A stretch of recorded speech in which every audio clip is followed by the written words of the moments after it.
الحمد لله نحمده ونستعينه ونستغفره ونعوذ بالله من شرور أنفسنا وسيئات أعمالنا من يهده الله فلا مضل له ومن يضلله فلا هادي له وأشهد أن لا إله إلا الله وحده لا شريك له وأشهد أن محمدا عبده ورسوله صلى الله عليه وسلم. اللهم صل على محمد وعلى آل محمد كما صليت على إبراهيم وعلى آل إبراهيم إنك حميد مجيد. اللهم بارك على محمد وعلى آل محمد كما باركت على إبراهيم وعلى آل إبراهيم إنك حميد مجيد. أعوذ بالله من الشيطان الرجيم. بسم الله الرحمن الرحيم. يا أيها الذين آمنوا اتقوا الله حق تقاته ولا تموتن إلا وأنتم مسلمون. يا أيها الذين آمنوا اتقوا الله وقولوا قولا سديدا يصلح لكم أعمالكم ويغفر لكم ذنوبكم ومن يطع الله ورسوله فقد فاز فوزا عظيما. يا أيها الناس اتقوا ربكم الذي خلقكم من نفس واحدة وخلق منها زوجها وبث منهما رجالا كثيرا ونساء واتقوا الله الذي تساءلون به والأرحام إن الله كان عليكم رقيبا. وقال النبي صلى الله عليه وسلم فإن خير الحديث كتاب الله وخير الحدي حدي محمد صلى الله عليه وسلم وشر الأمور محدثاتها وكل محدثة بدعة وكل بدعة ضلالة وكل ضلالة في النار. أما بعد قال النبي صلى الله عليه وسلم اغتنم خمسا شبابك قبل حرمك وصحتك قبل سقمك وغناك قبل فقرك وفراغك قبل شغلك وحياتك قبل موتك. أما بعد. انتہائی حمد و ثنا کے بعد رسول اللہ صلی اللہ علیہ وسلم کا ایک فرمان جسے امام بغوی رحمہ اللہ نے شرح السنہ میں ذکر کیا اور خطیب تبریزی رحمہ اللہ نے مشکات المصابیح میں ذکر کیا، آپ کے سامنے پڑھا ہے. رسول اللہ صلی اللہ علیہ وسلم فرما رہے ہیں جب تمہارے پاس 5 اللہ کی نعمتیں ہوں تو ان نعمتوں کی قدر کرو اس سے پہلے کہ وہ 5 نعمتیں تم سب سے چھن جائیں. فرمایا جب اللہ تعالی تمہیں جوانی عطا کرے تو جوانی کی قدر کرو اس سے پہلے کہ وہ جوانی چھن جائے اور بڑھاپے سے تبدیل ہو جائے.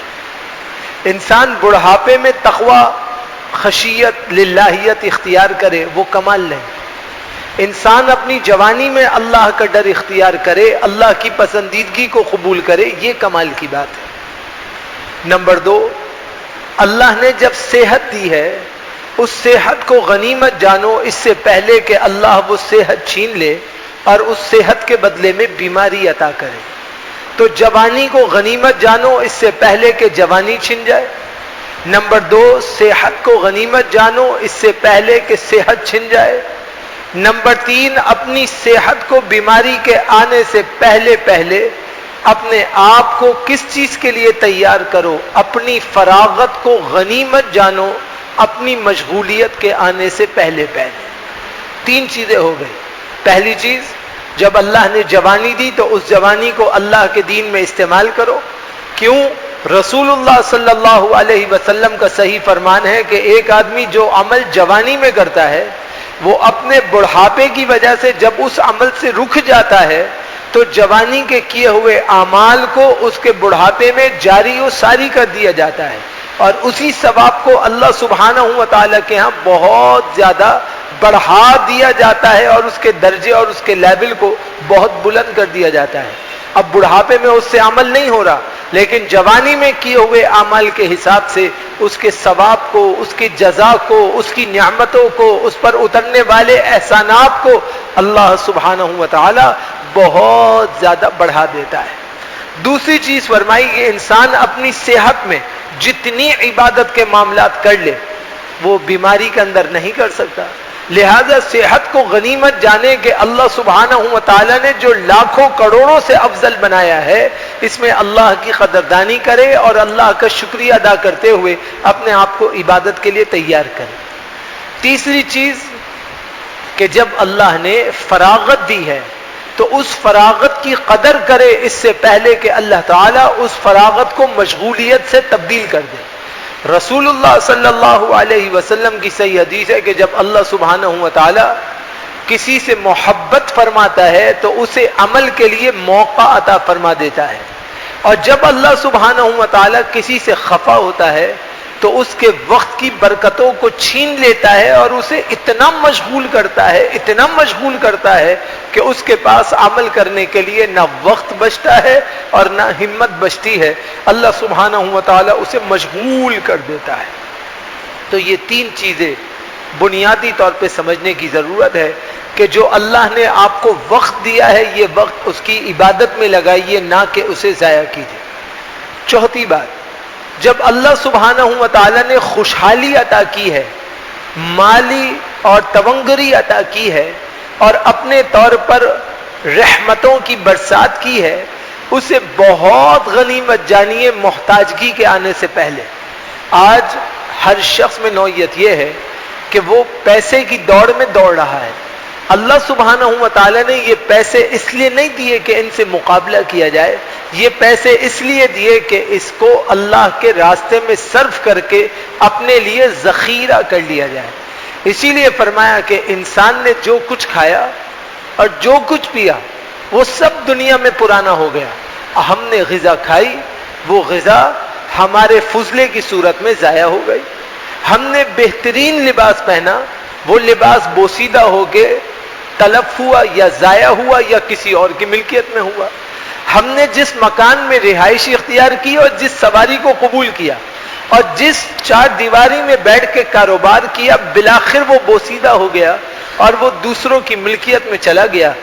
اب آپ نے جو اللہ کے لیے خرچہ کیا، جو اللہ کے لیے اپنے آپ کو صرف کیا، جو اللہ کے لیے کام کیا، وہ اصل میں ایسا ذخیرہ ہے جو آپ نے آگے کے لیے پرموٹ کر دیا اور اللہ سبحانہ و تعالیٰ کے ہاں اسے بطور ایسٹس کے ایسس کیا اور آپ نے اس کو جمع کر دیا کہ وہ اللہ سبحانہ و تعالیٰ کے ہاں آپ کے لیے ذخیرہ آخر ہو گیا. پھر فرمایا وَحَيَاتَكَ قَبْلَ مَوْتِكَ، جو تمہاری زندگی ہے نا، یہ زندگی جس کو تم نے کچرا بنا کے رکھا ہوا ہے، یہ زندگی اللہ کی بہت بڑی نعمت ہے، اس کی قدر کرو اس سے پہلے کہ یہ چھن جائے. اس کی مثال دیکھیے، ایک صحابی شہید ہو گئے اور دوسرے صحابی بستر پر انتقال فرمایا. یہ دونوں بھائی تھے. سنن اربع کی صحیح روایت، رسول اللہ صلی اللہ علیہ وسلم سے صحابہ کرام نے رشک کرتے ہوئے سوال کیا، اللہ کے رسول دیکھیں تو صحیح اس کی قسمت کہ وہ اللہ کے راستے میں شہید ہوا اور جنت کا اہل بن گیا، اور اس کی قسمت دیکھیں کہ یہ بیچارہ بیمار ہوا اور بستر پہ مر گیا. کتنا تفاوت ہے، کتنا فرق ہے اس شہید کی فضیلتوں میں اور اس گھر میں مرنے والے پر کتنا فرق ہے. وہ یہ سمجھا کہ میں اچھی بات کر رہا ہوں، میں بہتر بات کر رہا ہوں، میں شہداء کے منازل کی بات کر رہا ہوں. رسول اللہ صلی اللہ علیہ وسلم نے وہاں ٹوکا اور فرمایا کہ تم شہید کی بات کرتے ہو، اس کی وفات کے بعد اس کو جتنا موقع ملا، اس کی نمازوں کا کیا ہوا، اس کے روزوں کا کیا ہوا، اس کی عبادتوں کا کیا ہوا؟ کیا وہ سب تلف ہو گئی تمہاری نظروں میں؟ اس شہید کا وقت ختم ہونے کے بعد جو عبادتیں مزید ہوئیں اس بھائی کی طرف سے، جو روزے مزید ہوئے اس کے بھائی کی طرف سے، جو مزید عبادات ہوئیں دوسرے بھائی کی طرف سے، ان کی کیا حیثیت ہے؟ کیا وہ سب باطل ہو گئے؟ نہیں، وہ سب اپنی جگہ پہ بحال ہیں. اگرچہ شہید کی منزلت اپنی جگہ تھی، مگر اللہ نے جتنی زندگی رکھی اور اس زندگی میں اعمال صالحہ ہوئے، اس کی بحیثیت اللہ سبحانہ و تعالیٰ کے یہاں بہت بڑی شان ہے، اور اس شان میں انشاءاللہ کوئی کمی پیشی نہیں ہو. لہذا جو مسئلہ پتہ چلا وہ یہ کہ اللہ نے جو زندگی عطا کی ہے، اس کی قدر و منزلت کرنی چاہیے، اس کا لحاظ کرنا چاہیے، اس کا پاس کرنا چاہیے. یہ اللہ کی ایک نعمت ہے، اس کو برا بھلا نہ کہو، اس کے بارے میں بری سوچ نہ رکھو، اپنے آپ کو غلط سوچوں میں نہ داخل کرو. اللہ سبحانہ و تعالیٰ کی رحمتوں میں داخل کرنے کے لیے، اللہ سبحانہ و تعالیٰ کی رحمتوں میں داخل ہونے کے واسطے کوششوں پہ کوشش کرو. سورہ بنی اسرائیل آیت نمبر 13 اللہ سبحانہ و تعالیٰ فرماتا ہے: اعوذ باللہ من الشیطان الرجیم وَكُلَّ إِنسَانٍ أَلْزَمْنَاهُ طَائِرَهُ فِي عُنُقِهِ وَنُخْرِجُ لَهُ يَوْمَ الْقِيَامَةِ كِتَابًا يَلْقَاهُ مَنْشُورًا. اللہ سبحانہ و تعالیٰ فرماتا ہے کہ ہم نے ہر انسان کا عمل نامہ اس کی گردن میں لگا دیا ہے. قیامت کے دن ہم اس کے لیے ایک کتاب نکالیں گے جس سے وہ ملے گا، اور وہ کتاب کھلی ہوگی، ہر چیز اس میں مینشنڈ ہوگی، ہر چیز اس میں واضح ہوگی. ہماری اچھائیاں، ہماری برائیاں، ہماری نیکیاں، ہمارے خیر کے کام اور ہماری بدعمالیاں سب ہی اس کے اندر مینشن ہوں گی. اللہ فرمائے گا: اقرا کتابک، یہ جو نامہ اعمال تمہارے گردن میں لٹکا ہوا ہے اس کو پڑھو. کفا بنفسک الیوم علیک حسیبا، آج آپ کا نفس ہی آپ کے لیے حساب لینے والا کافی ہے، آپ کو کسی اور حساب کی ضرورت ہے. ہم جو بھی اچھائی اور خیر کا کام کرتے ہیں وہ ضائع نہیں ہوتی. ایک انسان کہے میں نے تو خیر کا کام کیا، وہ ایسے ہو گیا، وہاں ویسے ہو گیا، آپ کو پورا ثواب ملا، آپ کے ثواب میں کوئی کمی نہیں ہوئی. اگر وہ آگے پرموٹ ہوتا رہا تو صدقہ جاریہ بنتا رہا، اور اگر وہ ایک جگہ جا کے رک گیا تو آپ کا ثواب انشاءاللہ الرحمن بحال ہے، آپ کے ثواب میں کوئی کمی پیشی نہیں ہے. اللہ سبحانہ و تعالیٰ کے ہاں وہ درجہ بلند ہے. آپ نے کوئی گناہ کیا یا میں نے کوئی گناہ کیا، اگر وہ گناہ چلتا رہا تو وہ میرے نامہ اعمال میں گناہ جاریہ کی صورت میں لکھ دیا جائے گا. جیسے قابیل نے قتل کیا اپنے بھائی حابیل کا، تو دنیا میں قیامت تک جو آخری قتل ہوگا اس سب کا گناہ اس قابیل کے کھاتے جائے گا جس نے اس قتل کو ایجاد کیا. یہاں پہ جو مسئلہ سمجھنے کا ہے وہ یہ کہ ایک انسان خود برائی کرتا ہے، اس کی ایک برائی لکھی جاتی ہے جب تک وہ برائی کو پرموٹ نہیں کرتا. اب ہم جو اعمال صالحہ کرتے ہیں وہ نامہ اعمال میں درج ہو رہے ہیں، تو ہمیں نیکیاں درج کرانے کی جد و جہد کرنی چاہیے، اچھائیوں کی جد و جہد کرنی چاہیے کہ ہمارے نامہ اعمال میں زیادہ سے زیادہ نیکیاں جمع ہو جائیں. ہمیں اس کی فکر ہونی چاہیے. سنن ترمذی کے اندر روایت موجود ہے اور صحیح درجے کی ہے. جناب ابو برزہ الاسلمی رضی اللہ تعالیٰ عنہ راوی ہیں، کہتے ہیں قال رسول اللہ صلی اللہ علیہ وسلم، اللہ کے نبی علیہ الصلوۃ والسلام نے فرمایا: لا تزول قدم عبد حتى يسأل عن خمس، عن عمره فيما افناه، وعن علمه فيما فعل، وعن ماله من أين اكتسبه، وفيما أنفقه، وعن جسمه فيما أبلاه. اللہ کے نبی علیہ السلام کے صحابی ہیں ابو بردہ اسلمی رضی اللہ تعالی عنہ. وہ کہتے ہیں کہ رسول اللہ صلی اللہ علیہ وسلم نے فرمایا قیامت کے دن اللہ سبحانہ و تعالی کی عدالت میں آدمی ہل بھی نہیں سکے گا جب تک اس سے 5 بنیادی باتوں کے بارے میں سوال نہ کر لیا جائے. 5 بنیادی باتوں کے بارے میں اس سے پوچھ گچھ ہوگی، اور یہ 5 باتیں پہلے پوچھی جائیں گی اور پھر اس کے ساتھ معاملہ ہوگا. کون کون سی 5 باتیں ہیں جن کا پہلے حساب دیا جائے گا؟ نمبر 1، آپ نے اپنی مبارک عمر کہاں صرف کی، اس کے بارے میں سوال ہوگا. آپ نے مشغولیات اختیار کی اپنی پسند کے، اللہ رب العالمین نے آپ کو چوائس دی تھی، آپ نے اپنی پسند سے اپنے راستوں کا انتخاب کیا، آپ نے اپنے راستوں سے اپنی پسند سے اپنے حساب کو طے کیا. اب اللہ سبحانہ و تعالیٰ سوال کرے گا یہ عمر میری امانت تھی، تم لے کر نہیں آئے تھے، یہ میں نے دی تھی.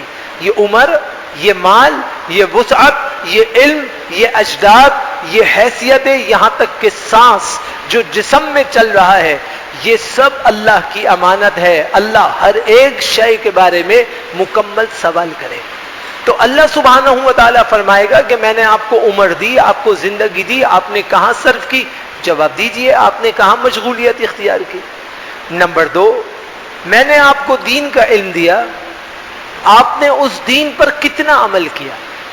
یہ کہیں نہیں پوچھا جائے گا کہ تم نے دین کہاں سے سیکھا، کس سے سیکھا، کس حساب سے سیکھا، یہ سوال نہیں ہوگا۔ سوال یہ ہوگا کہ میں نے آپ کو دین عطا کیا، آپ نے اس دین پر کتنا عمل کیا، آپ اس کا جواب دے دیجئے۔ تیسری جو سوال کیا جائے گا وہ یہ کہ اللہ فرمائے گا آپ بغیر مال کے پیدا ہوئے تھے، میں نے آپ کو مال دیا، آپ کے پاس جتنی دولت ہے وہ سب اللہ کی دی ہوئی ہے، ہم سب تو خالی ہاتھ پیدا ہوئے نا والدہ صاحبہ کے بطن سے، ہمارے پاس تو کچھ بھی نہیں تھا۔ اب اللہ نے جتنا مال دیا، اللہ سبحانہ و تعالیٰ تیسرا سوال اس کے بارے میں کرے گا کہ آپ یہ بتائیے آپ نے وہ مال کہاں خرچ کیا، کیسے خرچ کیا، اس کا جواب دے دیجئے۔ پھر اللہ سبحانہ و تعالیٰ چوتھا سوال کرے گا، اور یہ سب سے خطرناک سوال ہوگا کہ میں نے آپ کو جسم عطا کیا، خوبصورت توانا بدن عطا کیا، آپ نے اسے کس کام میں صرف کیا، یہ بتا دیجئے۔ اللہ سبحانہ و تعالیٰ 4 چیزوں کے بارے میں سوال کرے گا جو اللہ کی دی ہوئی ہیں، ہمارے اپنے بس میں نہیں۔ یہ چاروں چیزیں اللہ کی ہیں، چاروں چیزوں کے بارے میں اللہ پوچھے گا، میں نے آپ کو عطا کی ہیں، اپنی عطا سے آپ نے انہیں کہاں صرف کیا ہے، آپ اس کا جواب دے دیجئے۔ اب انسان لاجواب ہوگا، کیسے جواب دے؟ کوئی انسان کیسے کہے میں نے گناہ کیا، کیسے کہے کہ میں نے گناہ میں اپنی زندگی کو صرف کیا، کیسے کہے کہ میں نے اللہ سبحانہ و تعالیٰ کی نافرمانی میں اپنے آپ کو وقف کر دیا؟ انسان کہے گا تو پھنس جائے گا، نہیں کہے گا تو پھنس جائے گا۔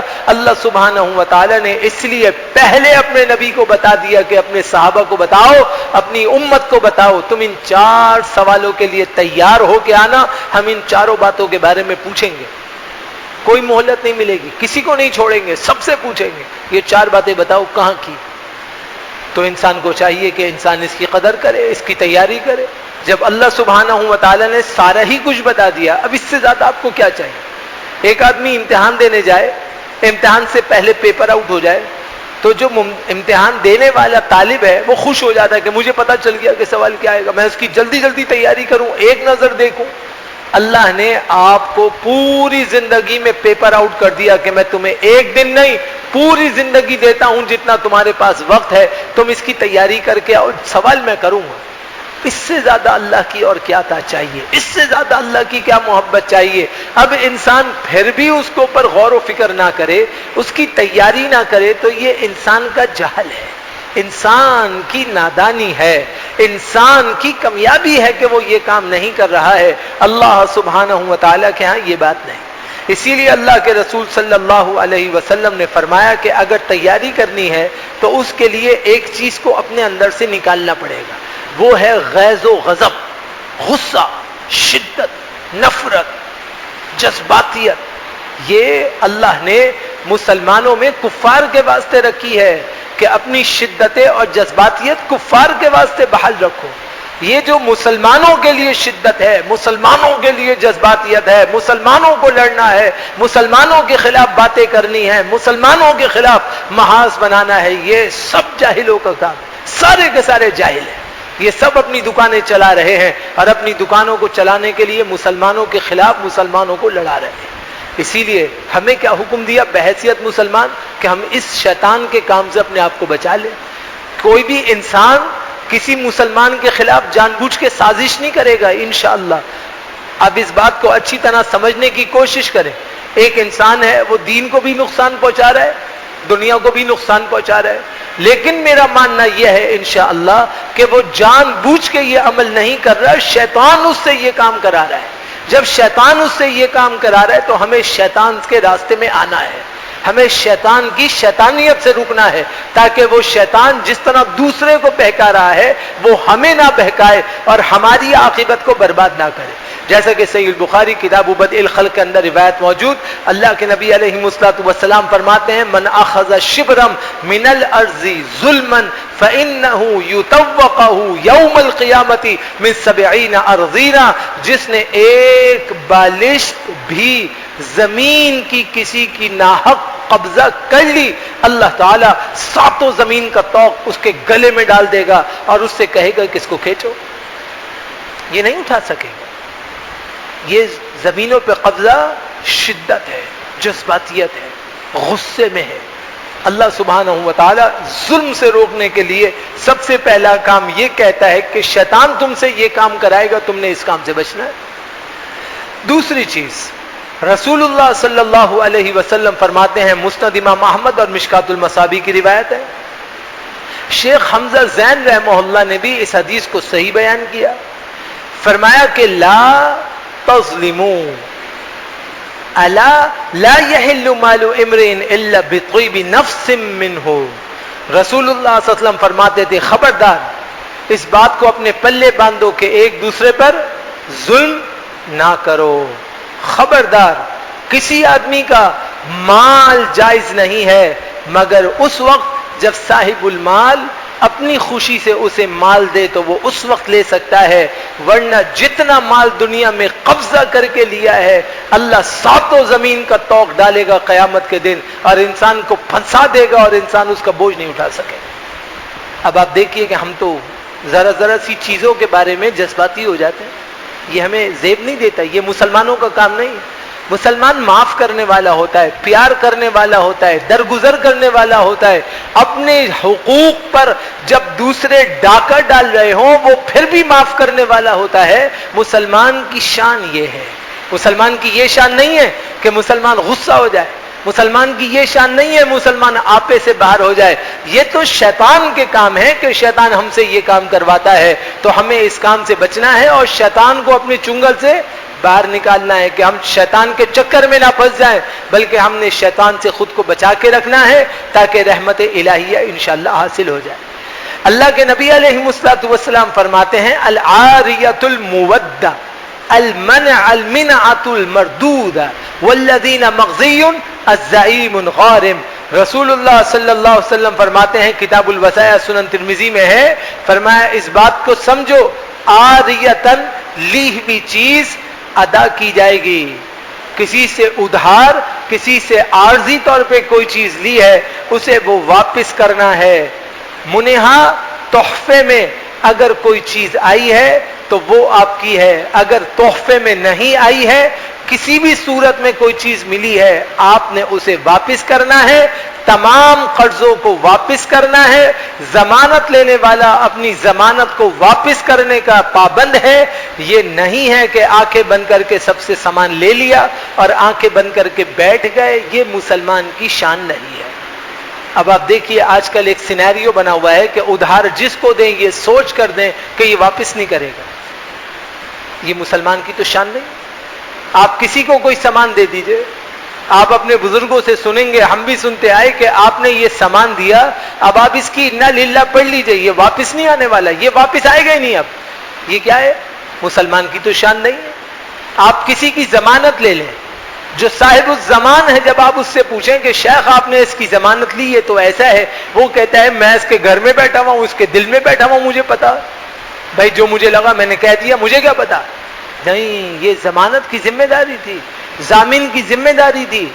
ضامن کا یہی تو کام تھا کہ اگر اس کو نہیں پتا تھا تو وہ ضمانت ہی نہ لیتا اور کہتا مجھے علم میں نہیں ہے، میں ضمانت نہیں لے سکتا۔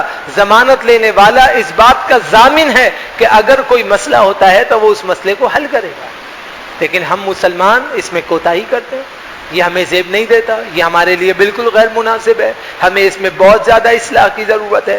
اسی لیے اللہ کے نبی علیہ السلام فرماتے ہیں، کتاب البیوع سنن ترمذی کی روایت ہے، اذا الامانۃ الی من اؤتمنک ولا تخن من خانک، فرمایا جس شخص نے تمہیں قابل اعتماد جان کر اپنی امانت تمہارے پاس رکھوائی ہے، تم اس کی امانت اسے ہر صورت میں واپس کرو۔ جو تم سے خیانت کرے تم اس کے ساتھ خیانت بالکل نہ کرو۔ کوئی آدمی تمہارے ساتھ بدسلوکی کرتا ہے، اس کے ساتھ بدسلوکی بالکل نہ کرو۔ رسول اللہ صلی اللہ علیہ وسلم کو کتنا ستایا گیا، مگر ہجرت کے موقع پر رسول اللہ صلی اللہ علیہ وسلم نے سب کی امانتوں کو واپس کرنے کے لیے اپنے معاون نگران جناب علی المرتضیٰ رضی اللہ تعالیٰ عنہ کو ٹھہرایا کہ تم یہاں ٹھہرو، سب کی ادائیگیاں کرنا، سب کی، پھر آنا، وگرنہ نہیں آنا۔ کیوں؟ اس لیے کہ امانتیں ہوتی اس لیے ہیں کہ ان کو واپس کیا جائے. کہہ سکتے تھے انہوں نے اتنا ستایا، چل بھائی ان کا مال کھاؤ، راتوں رات حضرت جی غائب. آج تو ایسا ہی ہوتا ہے. آپ نے امانتیں رکھوائیں، آپ نے اعتماد کیا، انہوں نے راتوں رات فلائٹ پکڑی اور دوسرے ملک چلے گئے. اب آپ ڈھونڈتے رہیے. سانپ بھی گیا اور لاٹھی بھی گئی، دونوں چیزیں چلی گئی. یہی بات غلط ہے. مسلمان کی یہ شان ہی نہیں، مسلمان کا یہ کام ہی نہیں ہے. مسلمان دھوکہ دیتا ہی نہیں ہے. مسلمان ہر شے کو شریعت کی مطابقت میں رکھتا ہے اور کبھی اس میں خیانت نہیں کرتا ہے. اس بات کو اپنے پلے باندھ لیجئے اور اس بات کا لحاظ رکھیے کہ جب تک شریعت کی پابندی نہیں ہوگی اس وقت تک اللہ سبحانہ و تعالی کی رحمتوں میں داخل نہیں ہوگی. سنن ابی داود اور ارواء الغلیل جو منار السبیل کی شرح ہے شیخ ناصر الدین البانی رحمہ اللہ کی، انہوں نے اس کے اندر یہ حدیث درج کی ہے کہ قال النبی صلی اللہ علیہ وسلم ان اللہ عز وجل یقول انا ثالث الشریکین ما لم یخن احدہما صاحبہ فاذا خانہ خرجت من بینہما وفی روایت وجاء الشیطان. اللہ کے نبی علیہ السلام فرماتے ہیں کہ اللہ تعالیٰ فرماتا ہے جب تک کسی کاروبار میں دو شریک آپس میں خیانت نہیں کرتے ان کے ساتھ میں تیسرا رہتا ہوں اور میری برکت رہتی ہے. جب ایک شریک دوسرے کے ساتھ خیانت کرتا ہے، دھوکہ کرتا ہے، تو میں نکل جاتا ہوں. اور ایک روایت میں یہ ہے کہ میری جگہ شیطان آ جاتا ہے اور ان کو بہکاتا ہے اور ان کے ساتھ غلط کام کرتا ہے. تو آج جو ہمارے کاروبار میں دھوکہ ہو رہا ہے، نقصان ہو رہا ہے، فراڈ ہو رہا ہے، اس کی وجہ کیا ہے کہ ہم ایک دوسرے کے ساتھ مخلص ہی نہیں ہیں. ہر ایک شخص معاذرت کے ساتھ دوسرے شخص کو چونا لگانے میں لگا ہے کہ میں اس سے اپنا مطلب نکالوں، اپنا فائدہ نکالوں اور میں آگے بڑھ جاؤں. یہ بات مسلمان کی شان نہیں ہے. مسلمان فائدہ پہنچانے والا ہے، رحمتیں پہنچانے والا ہے، خیر پہنچانے والا ہے. مسلمان یہ کام کرنے والا نہیں ہے. لہذا مسلمان سے ہر صورت میں اصلاح کی توقع ہونی چاہیے اور مسلمان ہمیشہ خیر کا پہلو اپنے اندر رکھے ہوئے ہونا چاہیے اور اس کام سے خود کو بچانا چاہیے تاکہ رہنمائی الہیہ حاصل ہو جائے.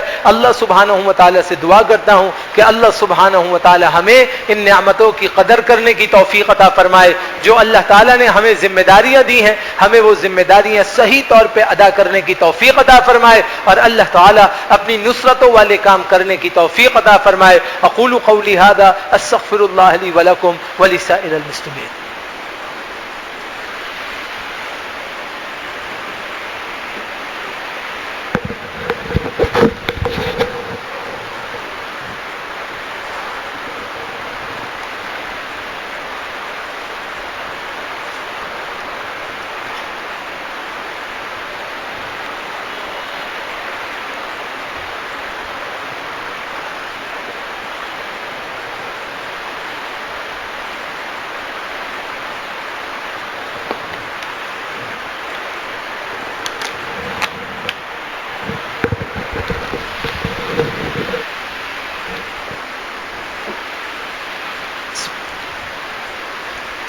الحمد لله نحمده ونستعينه ونستغفره ونعوذ بالله من شرور أنفسنا وسيئات أعمالنا من يهده الله فلا مضل له ومن يضلله فلا هادي له وأشهد أن لا إله إلا الله وحده لا شريك له وأشهد أن محمدا عبده ورسوله صلى الله عليه وسلم.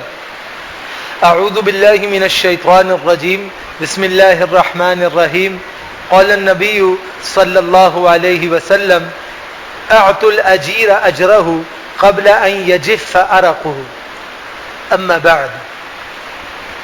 انتہائی مختصر سی حمد و ثنا کے بعد آج لوگ عالمی یوم مزدور منا رہے ہیں، لیبر ڈے منا رہے ہیں، تعطیل منا رہے ہیں، لیکن مزدور کے جو حقوق ہیں، جو شریعت نے حقوق مقرر کیے ہیں، ان کا لحاظ کرنے میں ہم سب بڑے کوتاہی کرنے والے ہیں. سنن ابن ماجہ کتاب الحقوق ارواء الغلیل میں بالکل صحیح سند کے ساتھ موجود ہے. قال رسول اللہ صلی اللہ علیہ وسلم اعطوا الاجیر اجرہ قبل ان یجف عرقہ. مزدور کا پسینہ خشک ہونے سے پہلے اسے اس کی مزدوری پوری ادا کر دو.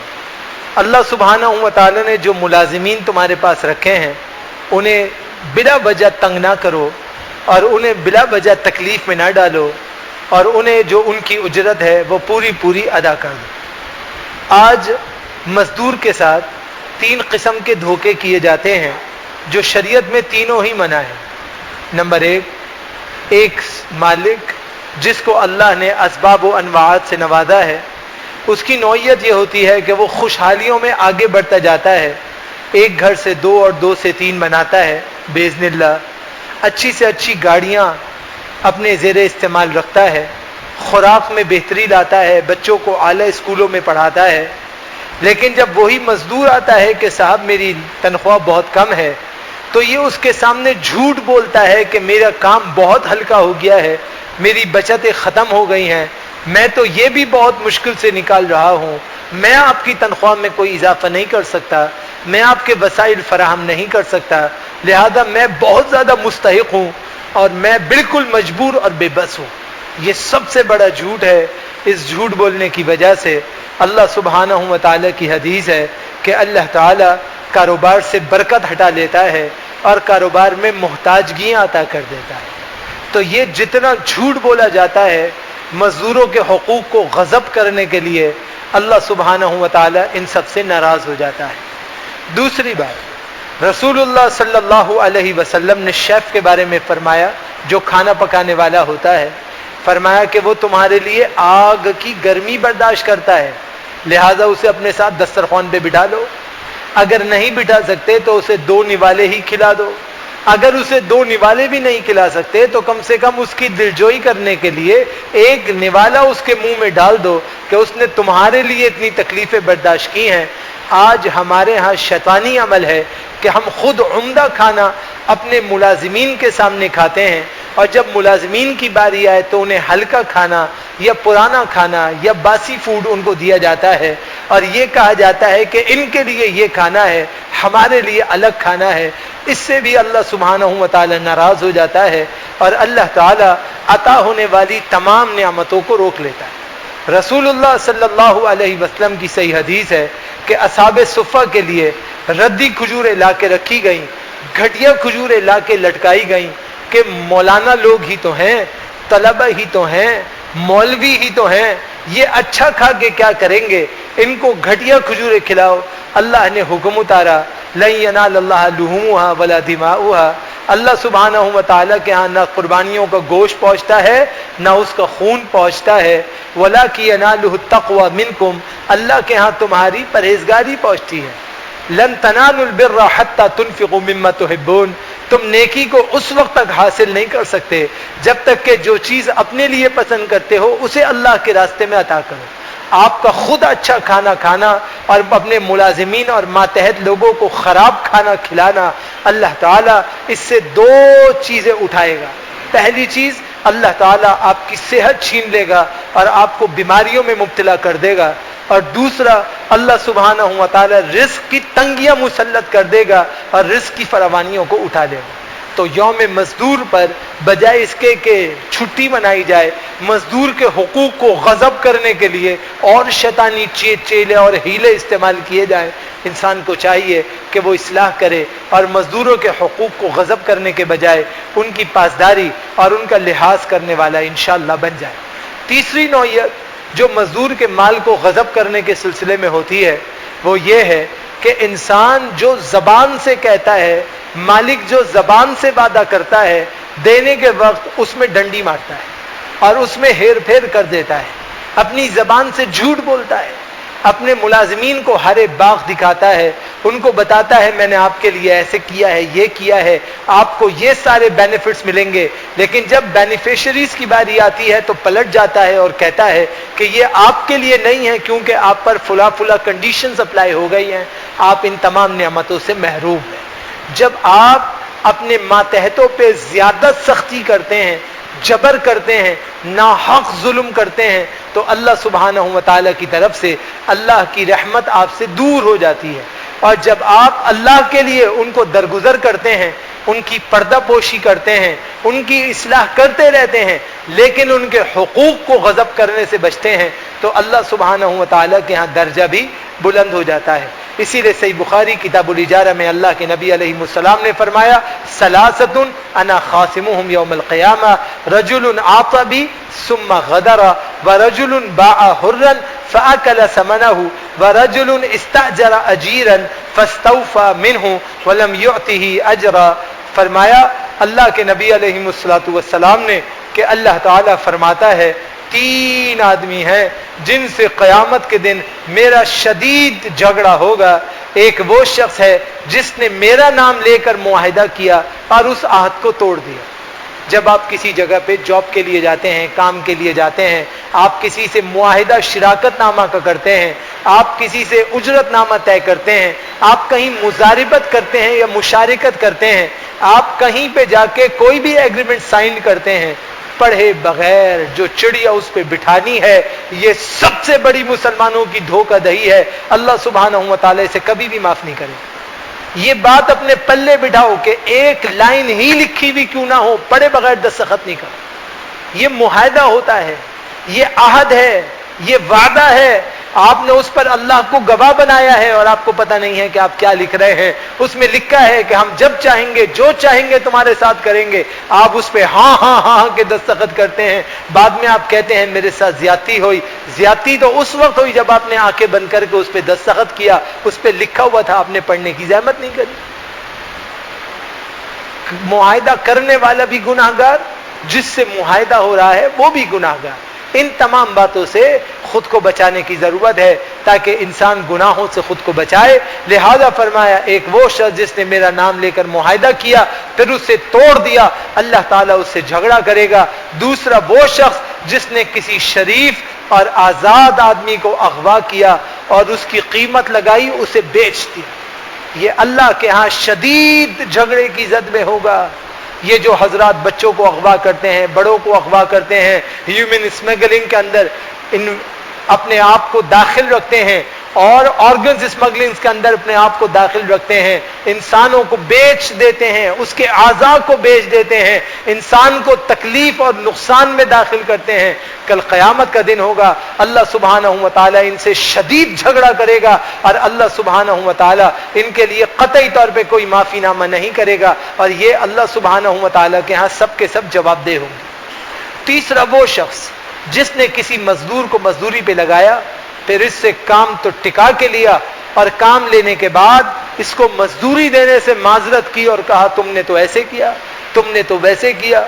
اب خامخائی کی من میخ نکال کر خامخائی چاہتا یہ ہے کہ اس کی مزدوری کو کسی طریقے سے کم کرے، اس کے حق کو کسی طرح سے کھا جائے، اس کے پیسوں پہ غضب کر لے اور اس کو تکلیف میں ڈالے اور اس پر خوش ہو کے دیکھو میں نے کتنی چالاکی سے اپنے مزدور کا حق کھا لیا. اللہ سبحانہ و تعالی قیامت کے دن اس سے جھگڑے گا کہ تم نے یہ عمل کیوں کیا اور اللہ تعالیٰ اس کا بدلہ ان تمام مظلومین کو ادا کرے گا جو ظالمین تھے ان سے لے گا اور مظلومین کو نیکیاں عطا فرما دے گا. لہذا انسان کو چاہیے مزدوروں کا پورا حق ادا کریں، جو آپ کے ماتحت ہیں ان کو پورا پورا حق ادا کریں، ان کے ساتھ کسی قسم کے غیر انصافیت کی بات نہ کریں، نا انصافی کی بات نہ کریں، ان کو شرعی طور پہ شرعی تقاضوں کے مطابق اپنے ساتھ رکھیں. صحابہ کرام کا عمل ہمیں موطا امام مالک میں ملتا ہے کہ صحابہ کرام کا طریقہ یہ تھا، جو غلام، جو ماتحت، جو ملازمین، جو آجرین کے ساتھ اجرت پر کام کرنے والے ہوتے تھے، ان سب کا صدقۃ الفطر ان کا مالک ادا کرتا تھا. مالک کو ادا کرنے کی کیا ضرورت ہے؟ وہ یہ ضرورت سمجھتا تھا کہ یہ میرے ماتحت ہیں تو مجھے ان کا صدقۃ الفطر ادا کرنا ہے، یہ میرے ماتحت ہیں تو ان کی ذمہ داری بھی میری کندھوں پہ ہے، مجھے ان کے ساتھ لحاظ کرنا ہے. آج ہمارے ہاں طریقہ یہ ہے کہ ایک مزدور اگر عید والے دن تھوڑی سی خوشی کا مطالبہ کرے تو ہمارے ہاں جواب یہ ہوتا ہے کہ میں نے آپ کو اجرت پہ رکھا ہے، ان کاموں کے لیے نہیں رکھا ہے. ہم اپنی جائز ضروریات کو منوانے کے لیے اس کی زندگی کو ایک نرک بنا دیتے ہیں، ایک آگ کا ڈھیر بنا دیتے ہیں، اس کے انسان ہونے کو بھی بھول جاتے ہیں، اس کے زندہ ہونے کو بھی بھول جاتے ہیں. ہم اسے صرف ایک مشین اور روبوٹ سمجھتے ہیں. نتیجہ یہ ہوتا ہے کہ اللہ سبحانہ و تعالیٰ کے ہاں جو ہماری حیثیت اور قدرت ہے وہ بالکل ختم ہو جاتی ہے.